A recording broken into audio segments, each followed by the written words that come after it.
सभा। शंभू बंध्यो बजरंग, लहू लसत सिंदूर सम, खूब खेलियो रणरंग। राजन हो तुम साचे, खूब लड़ियो तुम जंग।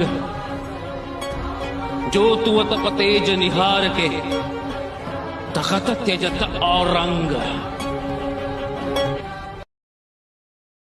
हमसे हाथ मिला लो, मुगलों की तरफ आ जाओ।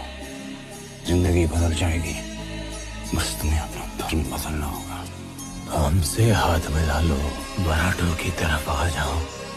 जिंदगी बदल जाएगी और धर्म भी बदलना नहीं पड़ेगा। छत्रपति शिवाजी महाराज को शेर कहते हैं औरंग, और शेर के बच्चे को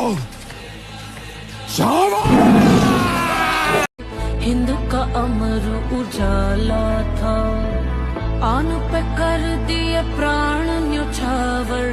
लहू में जिसके ज्वाला था, रणधीर वीर तूफान चीर मेरे छत्रपति महाराज संभाजी। भूले अतीत शत्रु अधीर, जब चलते थे महाराज संभाजी। हर खंजर भर ज्वाला, अंदर हवा से घोड़े उड़ते थे। मृत्यु करती तांडव रण में, जब मर्द मराठा लड़ते थे। चिंगार सनातन की गूंजी और ध्वज केसरी लहरे थे।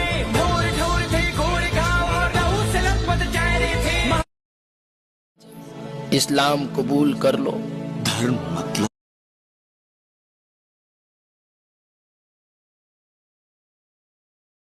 आस्था, और आस्था बदली नहीं जाती औरंगजेब। संभाजी 1000 बार जिएगा, 1000 बार मरेगा, मगर हिंदू धर्म नहीं छोड़ेगा।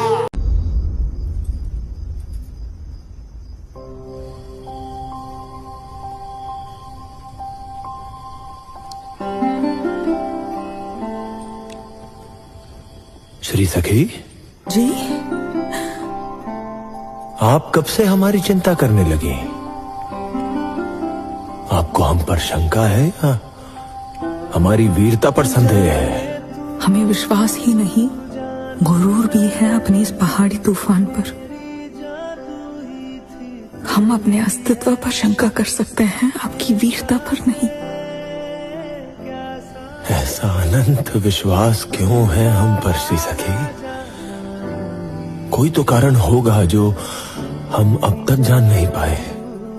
शादी के समय जिजाऊ साहब ने और एक बात कही थी हमसे। जिस तरह रुद्र ने हिमालय पर तांडव किया था, उसी तरह शंभू राज्य पर राज करेंगे। स्वराज की ज्योत से पूरे हिंदुस्तान को तेजोमय कर देंगे। वैसे जिजाऊ साहब ने हमसे भी एक बात कही थी कि शंभू, येसु कोई साधारण स्त्री नहीं, साक्षात पार्वती है। जैसे माँ पार्वती के बगैर शिव शंभू अधूरे हैं, उसी तरह येसु के बगैर ये शंभू। तभी तो ये सखी हमेशा अपने श्री के मन में रहती है।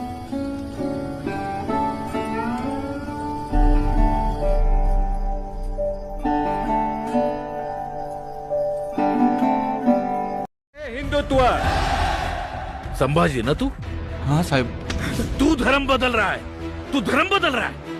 अपने धर्म की इज्जत हमें ही रखनी पड़ेगी, वरना दूसरा कोई आके उसे उतार देगा।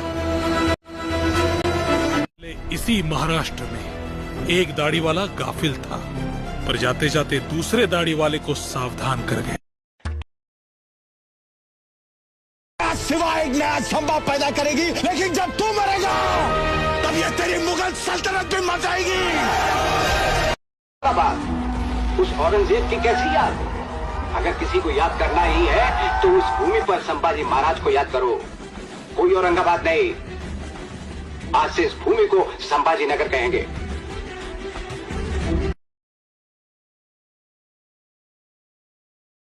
क्या हम कृष्ण भगवान की सुनाई भगवत गीता को क्वेश्चन कर सकते हैं? अर्जुन को पूरी गीता सुनाने के बाद कृष्ण आखिरी अध्याय में कहते हैं, इति ते ज्ञानमाख्यात्यम गुख्यात गुख्यतरम मया विमृशय तैद शेषेण यथेच्छसि तथा कुरु। यानी कि मैंने सृष्टि का सर्वश्रेष्ठ ज्ञान तुम्हें बता दिया है। अब इस पे पूरी तरह से मनन करो, फिर जो चाहे सो करो।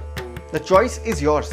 रामायण में श्री राम भी अयोध्या वासियों को लाइफ का पर्पस बताने के बाद उनसे कहते हैं कि जो सलाह मैंने तुम्हें दी है वो ना तो गलत है और ना ही बलपूर्वक है। इसे ध्यान से सुनो, इस पे विचार करो और फिर जो सही लगे वो करो। यानी कि ना ही कोई स्मृति, ना ही कोई एंशिएंट ट्रेडिशन और ना ही कोई किताब इंसान की चेतना से ऊपर है। सोचिए, अगर कोई इंसान अपनी होली किताब से ही गवर्न होता और उसे अपनी किताब को क्वेश्चन करने का भी अधिकार नहीं होता, तो क्या उसकी बुद्धि और चेतना किसी स्लेव से कम होती?